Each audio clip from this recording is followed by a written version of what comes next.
Julia Gillard became Australia's first female Prime Minister by seizing control of her party from her former boss less than 2 months ago and called for elections just weeks later.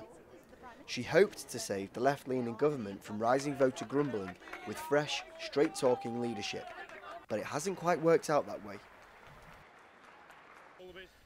Instead, Conservative opposition leader Tony Abbott, once considered too much of a loose cannon to lead, even by his own colleagues, has made the contest one of the closest in decades, with a campaign that offers Australians a stark choice in leaders.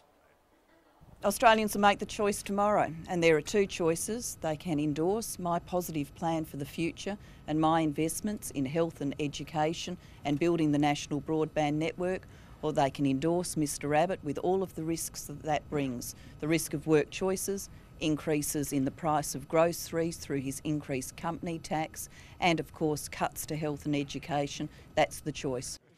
Gillard faces a backlash at the ballot box over a range of voter gripes, including lingering anger over her unprecedented party power grab and her policy direction on climate change. Despite the voters' concerns, most analysts believe her centre-left Labour Party will hang on to power for a second three-year term with a slim majority. I am the underdog. I think that out there, the public are very disappointed with the government. I think they are very concerned about the way our democracy has been taken over by the faceless men of the Labor factions.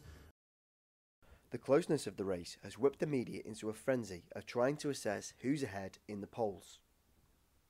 Well, all the polls are showing a narrow Labor majority, 51, 52, that's about it. Now, they're all within a margin of error of 50% anyway, plus you've always got the difficulty of turning votes into seats.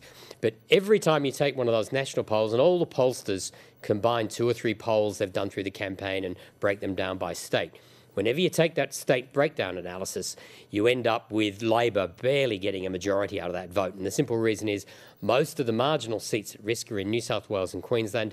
That's where the biggest swings are. So if there's a big enough swing in New South Wales and Queensland, it's enough to deprive Labor of a majority, even if Labor does well enough across the rest of the country to get 50% or above. Whatever the outcome, Saturday's elections look set to be one of the closest political races this country has seen in decades. Thank you so much. There we go. You're lovely. No problems at all. My pleasure.